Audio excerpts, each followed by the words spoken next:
All right, everyone. Good morning. I am Taylor Post, Swiftland's Office Manager. I would like to welcome you all to today's webinar, Introduction to Digital Project Management. Today's presenter, Crystal Thomas. Crystal Thomas is the Digital Archivist at Florida State University Libraries under Special Collections and Archives. Her work is a mix of digital project creation and management, supervision of the Digital Library Center, and acting as a consultant for digital archiving projects on campus.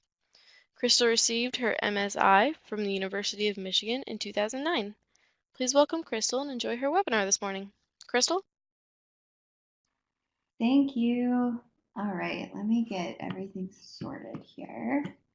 I think we are good to go. Good morning, everyone. Thank you for joining me this morning to talk about digital project management. As Taylor said, I am the digital archivist here at Florida State University Libraries.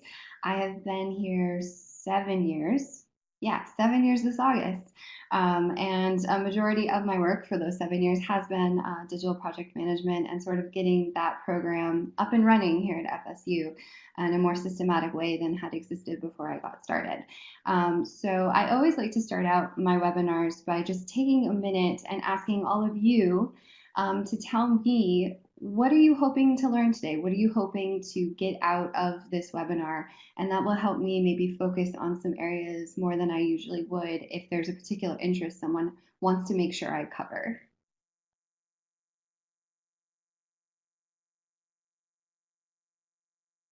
So you can just go ahead and type in into the chat anything you want to make sure I cover.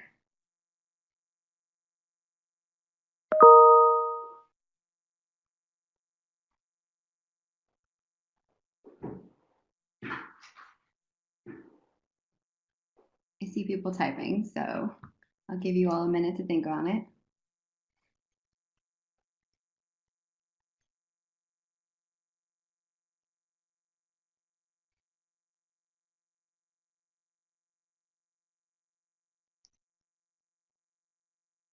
Okay, specific considerations for a digital project, which I think we will cover because I'm going to talk us through sort of all the different stages today.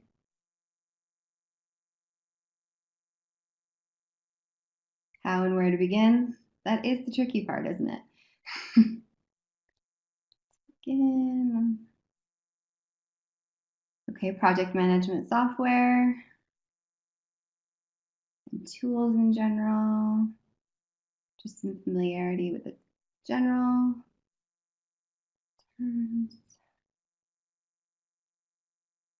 Okay, we will touch a little on cataloging, but not too much today. But I'll make a note to try and point out where we create information during project planning in particular that can be used for cataloging later on.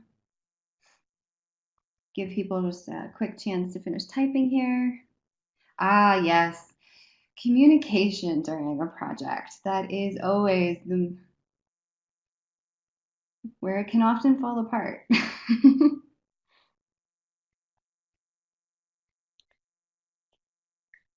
Okay.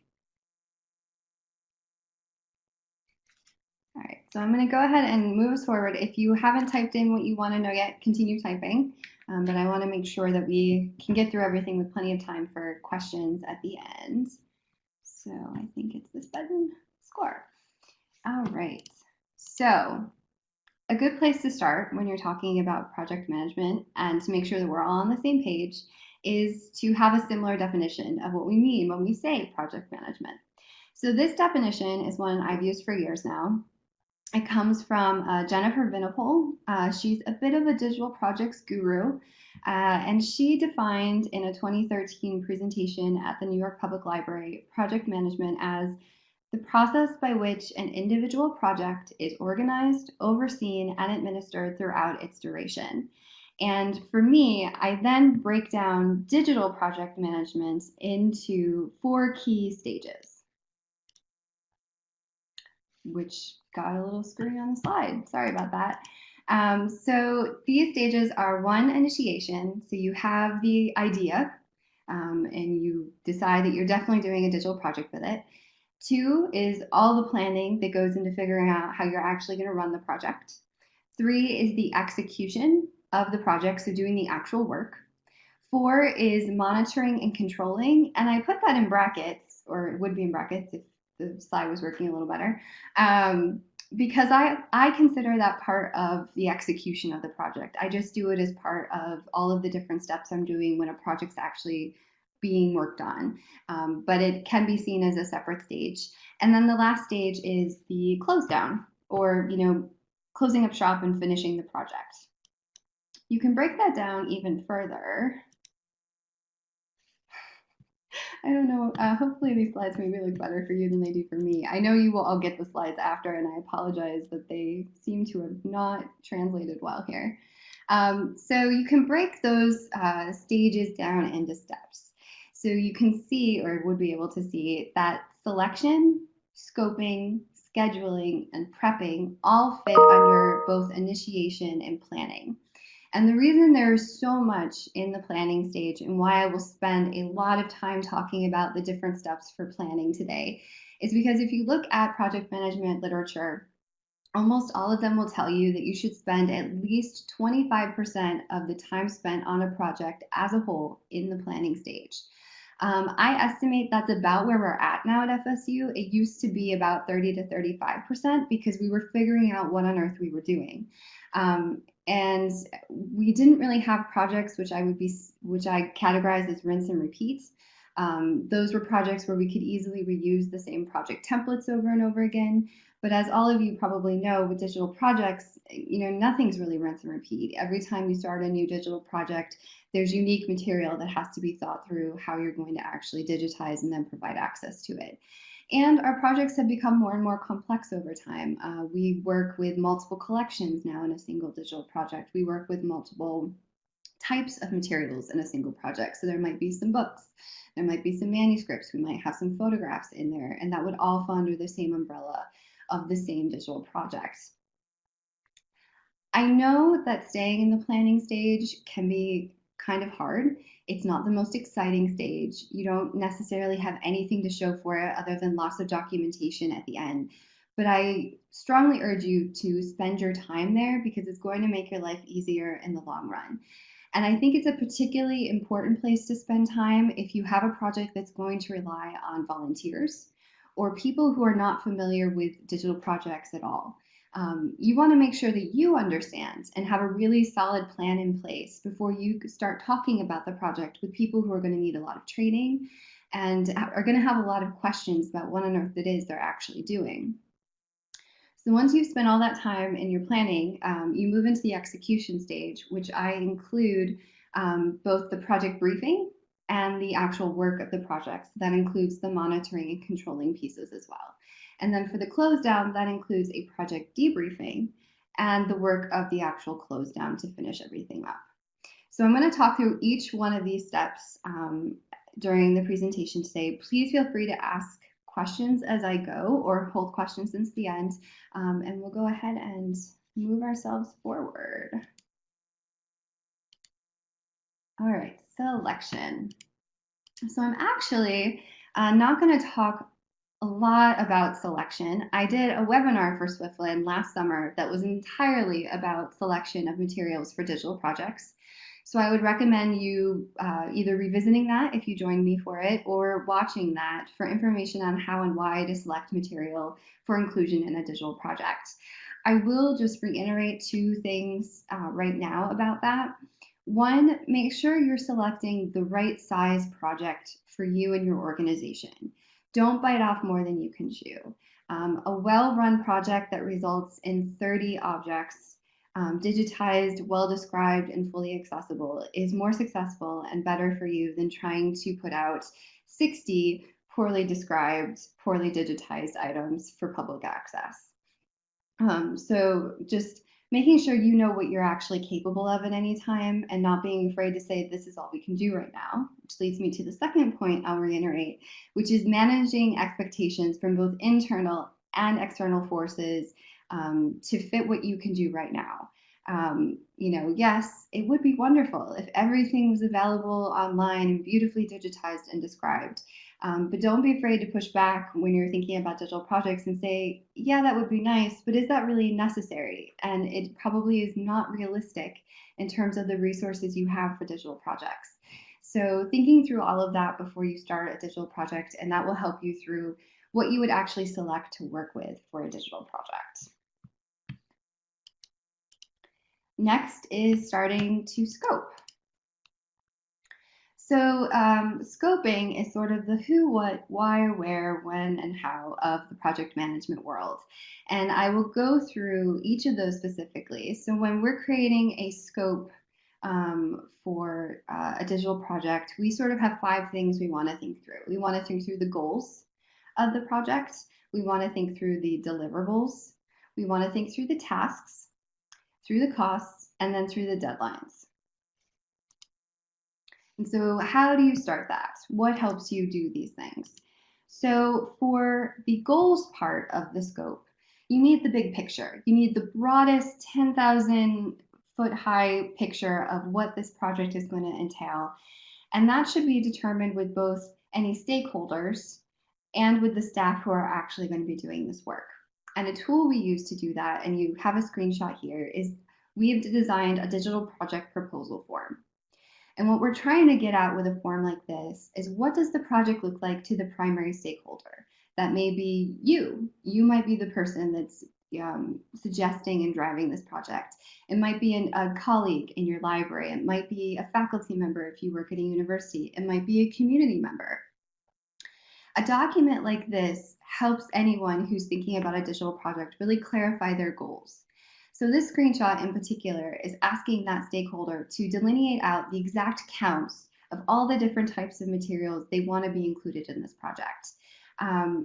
Sometimes when you are sitting down and thinking through, I want to do 100 books, and then you look at the page count of what 100 books are, suddenly you're like, maybe 50 books is sufficient right now for the capacity and what we can do right now. The other great thing that comes out of a form like this is you get an idea of what this project looks like to your stakeholder, but what it also looks like to you and your staff. Sometimes it's a negotiation of trying to make them understand why digitizing 1,000 books in 6 months is perhaps not actually possible. A form like this also helps you start to negotiate with your stakeholder about who's going to be responsible for what parts of the project. The library might do the digitization, but could maybe the stakeholder take care of the metadata or the description piece? And it also really helps you start to talk through, what is the expected final result? When a stakeholder is asking you for 50 books to be digitized, what do they assume they're going to get at the end of the project versus what you are going to deliver to them, because that's what you usually do when you digitize 50 books. So this is a great tool to just start a conversation with whoever's suggesting a project, even if it's yourself. A form like this reminds me of all the different moving pieces of a digital project that I need to think through and plan for. And also from this form, if you are working with a more external stakeholder than just yourself, you can create a formal project charter or a project agreement that everyone signs off on, saying, yep, we all agree that this is what we're going to do. And any information collected here is also going to end up in the project briefing document and help you really drive the project through, because the goals are what are going to drive you the entire time. And the goals for the scope are really what come out of a form and a discussion about the charter. So next in the scoping, once you have the goals, and everyone agrees on those goals, you can start to get at these specifics or the deliverables. So exact materials are usually determined here, sort of in the selection stage. And what I talk about in that webinar is you're going for the big materials picture. You're looking at the overall collections you want involved. You're looking at the overall subject matter that you want involved. Now that you have the goals, you've probably refined that a little, and you may find, we're not going to do this entire collection. We're going to do 2 boxes of this collection. Or once you have the goals, you might determine materials to be out of your scope now. that were in scope before. So at this point, you've got a better idea of what this project's actually going to look like to decide the exact items that are going to be involved. Also, at this point, we usually find out some things might not be applicable to a project due to copyright, or there are preservation concerns that we don't want to deal with right now. And again, you might just find, okay, we're going to only do 2 boxes of this collection and a folder from this collection over here. That best fits our scope than trying to do the entirety of 2 collections. So this screenshot is a screenshot of what we call our inventory tab in our project workbook. This is from a recent project we did with a community partner. It's someone external to the libraries. And this lists each individual yearbook that was part of this project. It includes its page count and where in the organization it came from, which is really important information for us to be tracking so that when we return these yearbooks to the high school we were working with, they can make sure the copies end up back in the media center, back with an alum who donated some, or back in the office as they need to. But the really great thing, and if you're doing project planning correctly, is all of this information is completely reusable. Our metadata librarian took this inventory and created the metadata records we need to load these yearbooks into the digital library. So if you're doing project planning well and thoughtfully, you're going to create a lot of information in the planning stages that is information you won't have to recreate later in the process. So we try and reuse information as much as possible so that we are never wasting time in planning. We're always moving the project forward, even if that project's moving forward later on. So next in scoping is, so you've got your goals and you have your deliverables. Now it's time to start thinking about tasks. So until you know all the tasks or each of the things that have to be done to get to the end of a project, it's hard to estimate scheduling and costs because you don't know how much time is needed, you don't know how many people you might need, you don't know what kinds of equipment might be required, and you don't know your deadlines because you can't create a timeline until you know how much time you need. So this is a screenshot of our timeline tab in a project workbook. So the project workbook is just a Google Sheets workbook. It's in Google Drive, and we create one for each project. And on the tasks tab, each of the project's tasks are listed along with any subtasks that may exist, and then any notes for each of the tasks as well. This is a project that is only outlined at this time, so we didn't have a set of deadlines yet. I'll show you a more finished task tab later on in this presentation. But essentially at this point, what you really want to have is a good idea of the tasks and the workflows that the project is going to need. And you can outline them using any project management tool that best fits your needs. We use a pretty simple, as I said, project workbook in Google Drive. You can use more bells and whistles type software, I guess. And I will talk about that later in the presentation, but this is the tool we're using, a simple spreadsheet. Cheap, easy, most people know how to use it. And you will review this list later on once you've solidified a schedule and you've prepped the collection. So next up is scheduling. So at this point, you pretty much have your scope, right? You have your goals, you have your deliverables, and you have your tasks. So now you can get your head around sort of the schedule for the project and what potential deadlines are going to be. It might still be a little nebulous until I finish prepping completely and do a final rundown of all the tasks of the project.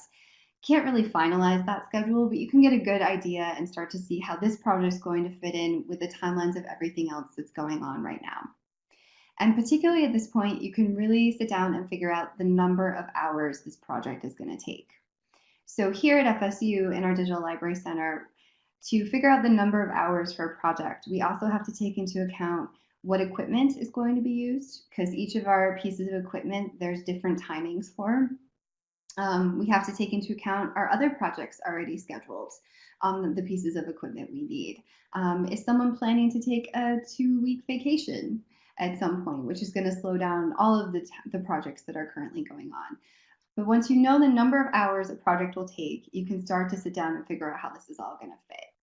And so we take the different steps of the project as you saw on the task list, and we use timing documents to determine the hours for each of those steps. So prepping, the actual digitization, metadata creation, loading into the digital library, and the close down steps.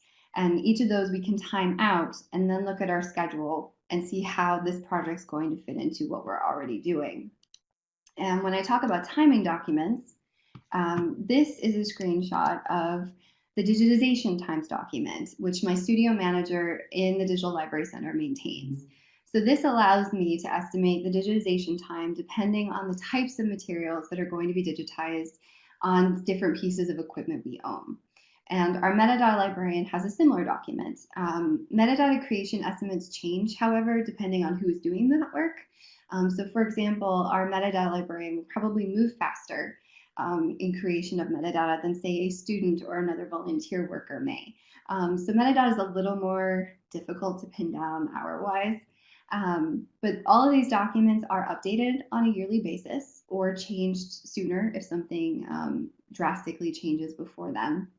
And also, we make sure these documents are available to anyone who's filling out that digital project proposal form, just so they can start to get some idea of the time involved with their project before they ever talk to us.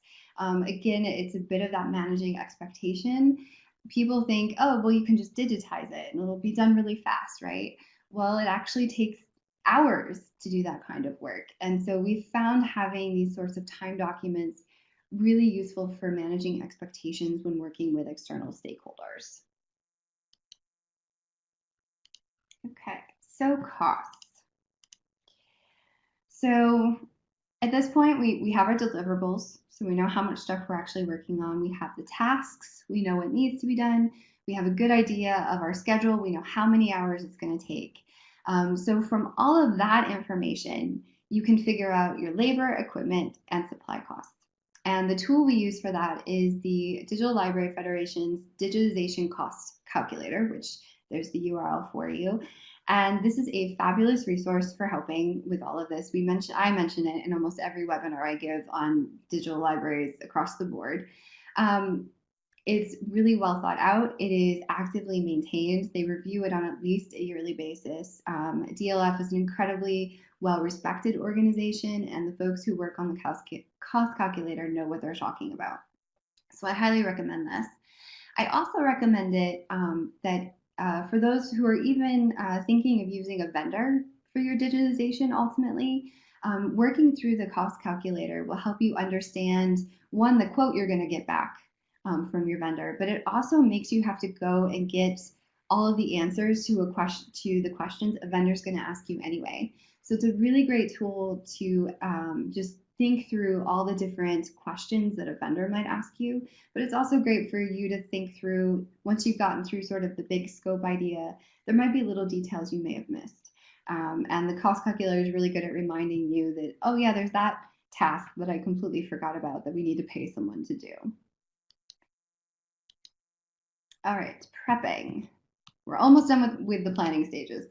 So at this point, you need to co-locate everything that you have created, discovered, and documented in all the other tasks that you've done in the planning stage. And you're going to co-locate that and synthesize that into the project briefing document. You might also have other documentation as well that you want to make sure you share with everyone working on the project. We store everything in Google Drive. So each project gets its own folder in Google Drive. And that's where we put all of the project documentation so that everyone can find it quickly and easily at any point that they may need it. It gets a bit to, I used to call it my hit by the bus principle, but I was recently told that's very morbid. So now it's my hit the jackpot principle. If I won the lottery tomorrow and I never came back to work, all of the project documentation is stored in a single location that everyone knows how to get to and can access. Also at this point, you're going to finalize your project task list in whatever project management tool you're using. Go back and make sure you've covered all of your bases. You're going to finalize your timeline. You're going to put those dates into your task list, and you're going to assign responsibility to the different tasks at this point as well.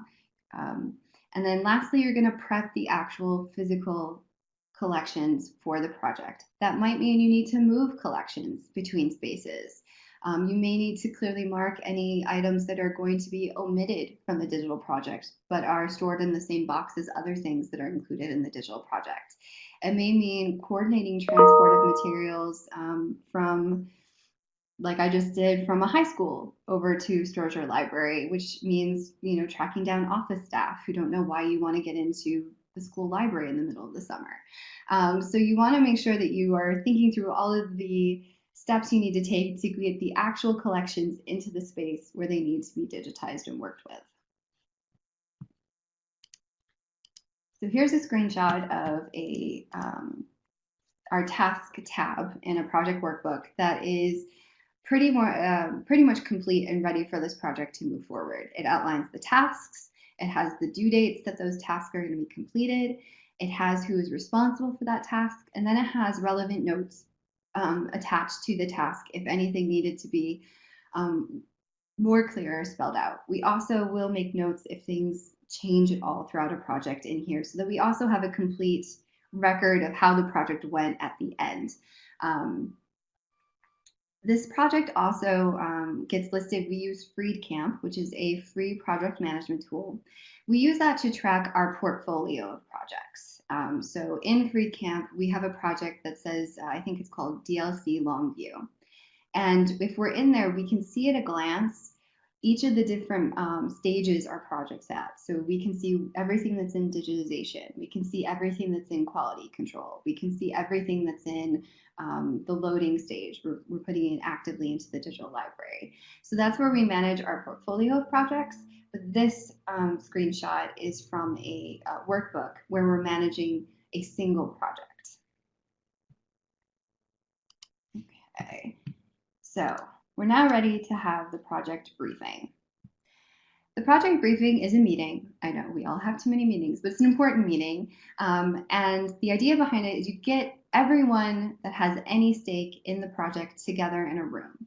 That includes all the stakeholders, whether they're external to your organization, whether they're internal to the organization. You get them into a room with the project team, everyone that's going to be working on the actual work of the project. And you sit down and you review a project briefing document. And on this document, there's sort of basically 5 major things you're going over, which is essentially all the 5 things that you figured out when you were working on the scope and doing your planning. So you're going to talk about the project overview and scope. Big picture, why are we doing this project? Why should they care that we are doing this project? Making them feel like they have a stake in this project and for its outcome to be good. You go over the scope a little more in a little more detail, sort of what is in, what is out, making sure it's clear material that will not be included in this project. You go over the major deliverables. You go over possible issues or concerns. I call this the weird stuff. What are they going to encounter as they open up boxes or work with these materials that is just really out there or might have special handling that I need to make sure is very clear to them before they get started so they feel empowered to move through the project in a way where nothing unexpected is going to jump out at them. We go over the timeline. I want to make sure everyone is aware of the timeline. And I particularly want to make sure that everyone sort of agrees with the timeline. Do they see any possible problems with the timeline? Did I forget about a project? Did I forget someone was going on maternity leave? Is there any place where I screwed up that they see that we could fix the timeline to make sure the project is successful? And then lastly, we go over and make sure everyone understands the communication paths for the project. How are we going to talk to each other about this project? For us here, that's usually the Google Drive, which is where all the project documentation is. We use Slack and email for sort of everyday quick questions. And then we use FreeCamp again for getting that really long view of everything that's going on with our projects and talking to each other using that tool as well. So this is a screenshot from a project briefing that we held fairly recently. This project's actually almost done. I'm super excited. And here you can only really see the top of the document. So you see we went over the scope and the overview of the project. And what I also try to do there, again, getting at a bit to making people who are involved in the project feel like there's a stake in it. I give them background information. Why are we doing this? Where did this material come from? If they want to know more about what they're working with, where could they go to get more information? I try and give them that sort of background information to give them a feeling that they're doing something good and worthwhile. Um, I also go over in depth sort of the deliverables, and I provide links out to where the project workbook lives. I provide links out to any other information they need to be able to access or refer to a lot during the project in this kind of document. So again, it's a one-stop shop for them in some ways. And then you start to see at the bottom, I start going over those issues and concerns, the weird things they're going to come across that I want to make sure they feel empowered to deal with. And so finally, after all of that, we get to actually do the project itself. Um, so if planned correctly at this point, everybody should know exactly what they need to do to move the project forward. And they should know when it's due for the project to continue to move forward. So they'll know when digital imaging needs to be done. They'll know when we need to have the metadata records done. They'll know when the quality control of both the images and the metadata need to be done. They'll be able to see when these objects should become publicly available in the digital library. And throughout a project, you should be communicating. We communicate our broader projects. We have a monthly meeting for the digital library.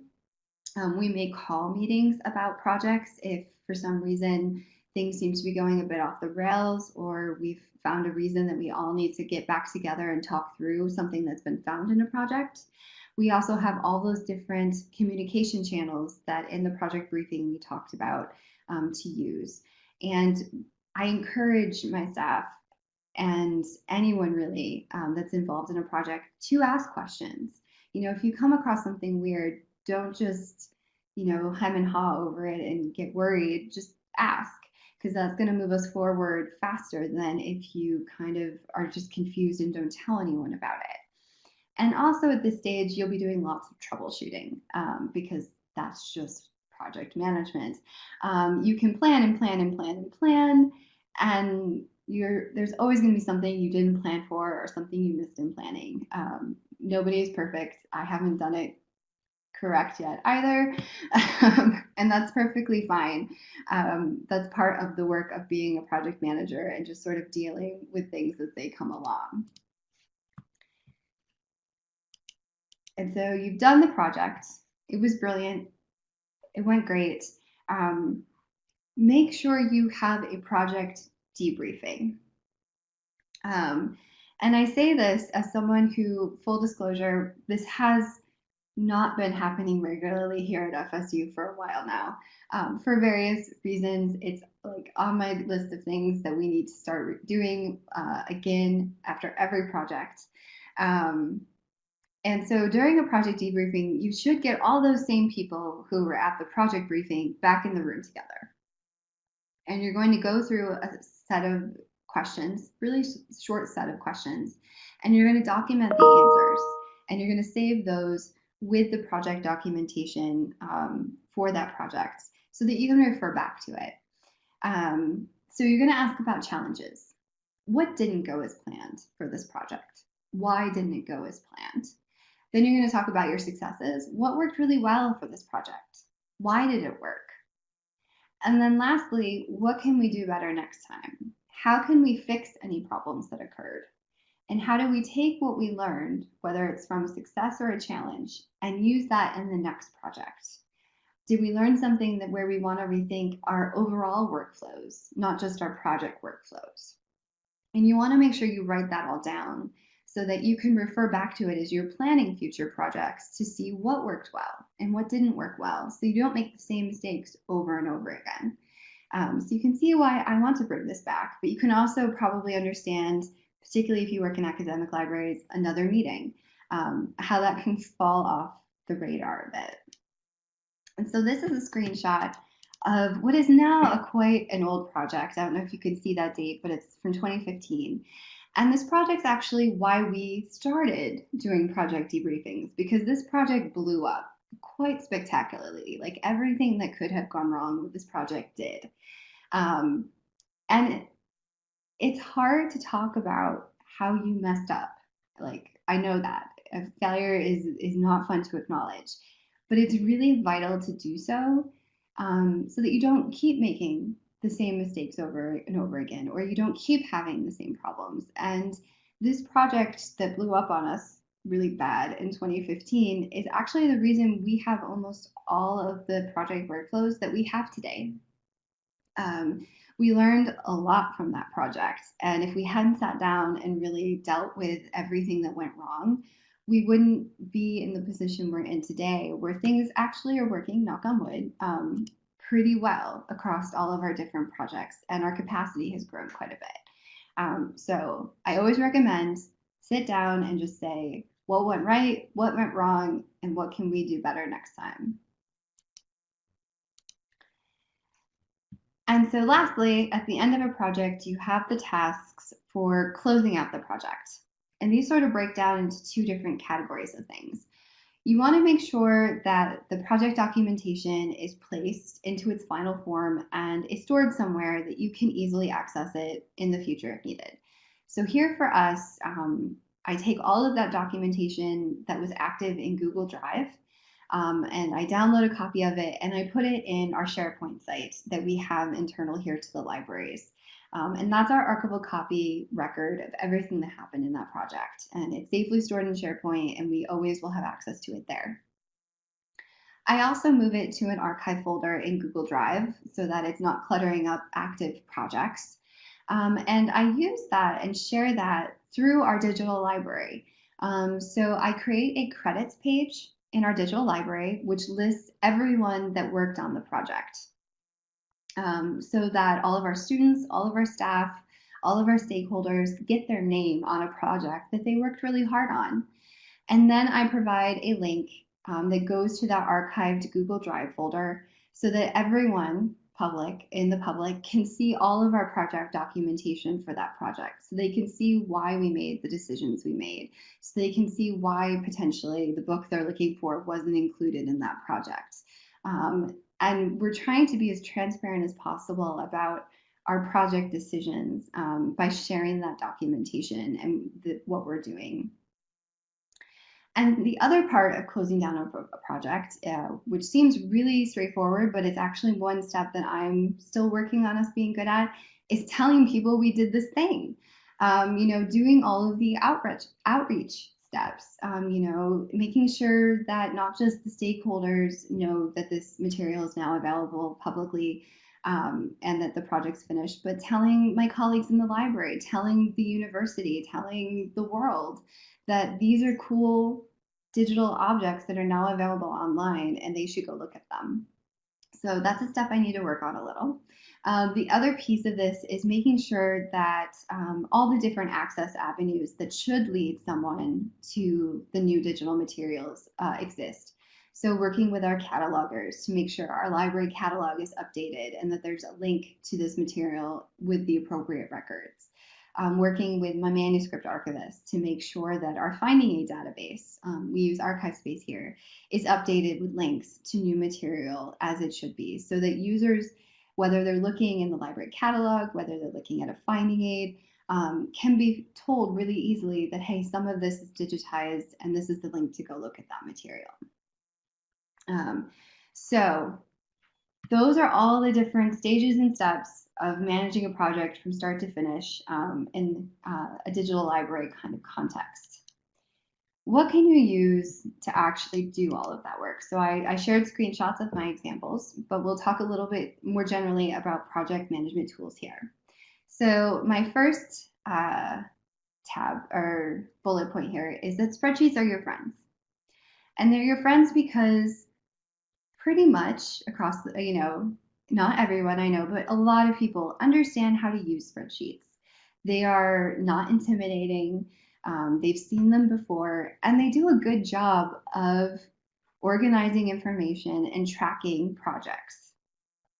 As I said before, just make sure that those spreadsheets are all located in a place that all of the project team members can easily access and are not dependent on a single person for access. Again, that hit the jackpot. mentality, making sure that everyone always has access to all of the information they need to do the work of the project. Spreadsheets are also free, which is why I like to start with them. I have listed here some free options when it comes to project management tools and communication tools. So for project management specific software, there is Trello, which is also pretty basic and low barrier to using. FreeCamp has a bit more bells and whistles. We've gone into using that in a pretty big way here in my division at FSU Libraries, and we're finding it really useful to work across our division in different on different projects with each other. And then Asana is free, but it is very bell and whistly. It can have a pretty high barrier to figuring out how to use it, and it can be a little intimidating at first, particularly if you haven't used project management software before. And then in terms of communication tools, which fell off my slide here for you, some free options are Slack, which we use a lot here at FSU Libraries. It kind of is like having a space to have a bunch of different chat rooms where you can talk about different topics. There's also Skype, which is a great free communication tool. And then there's always email, which people may love or hate depending on what you're talking about. Now, those are just a few. If you run a Google search for free project management software or free team communication software, you will get hundreds of more options. And I will caution you to remember that project management needs for an institution are unique. What works here for us might not work for you. So you might need to be willing to try a few different options before you find one that fits well. And don't be afraid to say, we're trying FreeCamp and it really isn't working. And sit down and ask yourself, why isn't this working? And what tool would work better to fix the problem? And again, remember that sometimes the fancy software cannot do for you what a simple spreadsheet can, depending on your team and the way you need to manage the project or projects, depending on how many you have going on. Also, project management software can sometimes cause more problems than it's worth. Some can be intimidating. They'll have a high barrier for learning how to use it. And the other thing that I have run into many times over the years is you could have the best project management tool in the world. If no one's going to use it, it's utterly useless and not worth your time. I have had a lot of trouble getting enough buy-in from staff to use the tools I want us to use. We're doing okay right now, but it has taken us a long time to get to the point where everyone is willing to use the different tools I want to use to track our projects. So if your staff or the people who are doing the project aren't going to use a tool, it's a waste of everyone's time.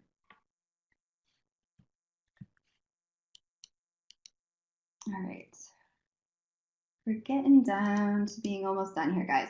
So I also wanted to leave you with some resources for exploring further digital project management, far beyond what I can cover in 45 minutes. These are all fantastic resources. So the first one, Library of Congress has a digital project planning and management basics page, has tons of links to all different kinds of resources, which are all wonderful. I provide a link here to the Jennifer Venipal presentation I quoted from at the beginning of the presentation. It is from 2013, so it's a bit older now, but everything she says is still completely valid and useful, so I still point people towards that slide deck. DLF does have a crowdsourced digital project management toolkit on the DLF wiki. This is a fabulous resource. It is updated constantly. There's always new information there. I serve on the project management interest group and steering committee now for DLF, and that steering committee puts a lot of effort to making sure that toolkit is up to date and useful, whether you're just getting started or whether you are much further along in understanding digital project management. And then I also include a link to the UCLA Special Collections Digital Project Toolkit. What's really great about the UCLA link is there's lots of templates that they provide.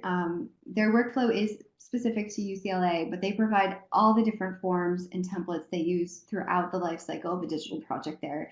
And some of those have been really great to use and sort of repurpose for our uses here.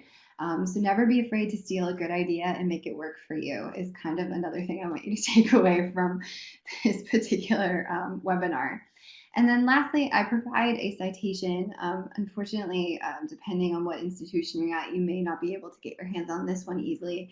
It's a bit of an older article now, but it does go into standard methodology for digital library project management that I have found useful as a place to get started. So that's just some of the resources. Again, if you went and Googled digital library project management, you would get so many more, but those are the ones I like to point people towards. And then lastly, before I open the floor for questions, I also like to provide you with full examples of all of the documentation that I share screenshots for in my presentation. So if you follow that tiny URL, it will take you to a shared folder on Google Drive, and it will include full document examples of all the different things that I screenshot for you. I also included for you our digital collections development policy, which is useful for the selection stage of a digital project. I include our digital imaging standards that we maintain here at FSU. Those are based heavily on the FADGI guidelines. We just take pieces of FADGI to make them specific to our in-house needs here. I provide a copy of our metadata standards that we use for our digital library. And I also provide a full copy of our digitization time estimates document so that you can take a look at that in more depth and get an idea sort of how we break down the work of digitization in our digital library. And so that is all I had for you today. Were there any questions, comments? I think I covered all of the things people were interested in at the beginning, but if I didn't, please ask me again so I remember. Oh no, I've been causing nightmares with my Raiders of the Lost Ark photo, sorry.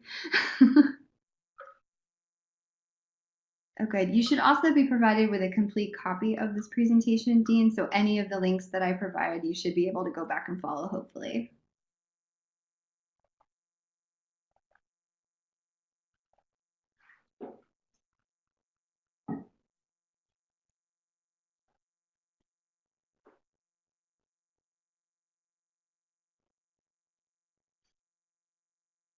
Good. Everyone seems to have gotten what they wanted out of this, so that's always a good indication.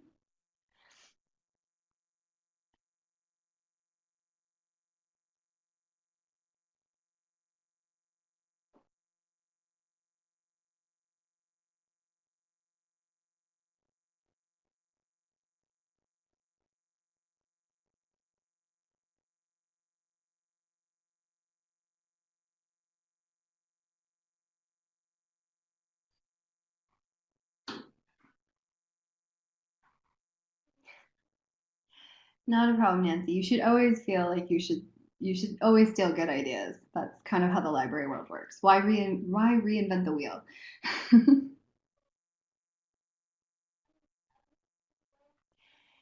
Yeah, the one simple way to cover digitization workflow is tricky, Dean, and I'm not sure anyone has figured it out. We're fairly small here too.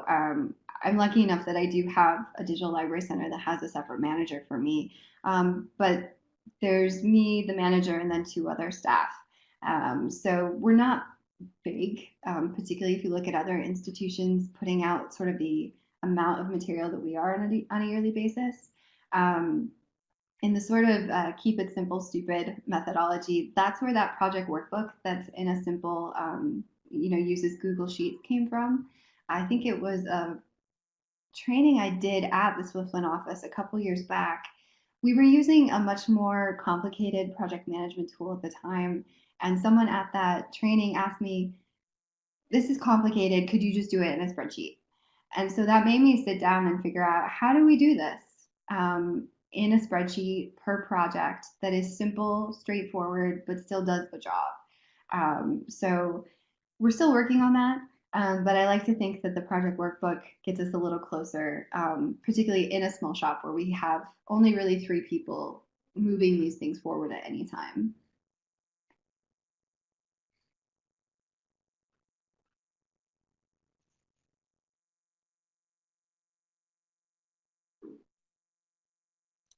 All right, well, I don't see anyone else typing. Any final questions or comments?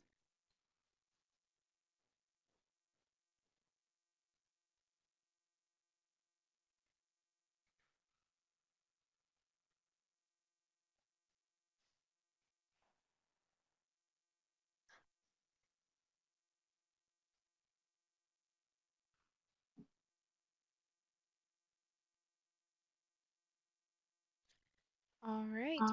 If there are no more questions, thank you, Crystal, for an informative webinar. Attendees, if you enjoyed this webinar, we ask that you join us on August 21st for Crystal's next webinar, Digital Preservation. As always, we encourage you to keep an eye on the Swiftland CE calendar, the Swiftland Facebook page, or your message from the listserv. Thank you everyone for attending and have a great rest of your day.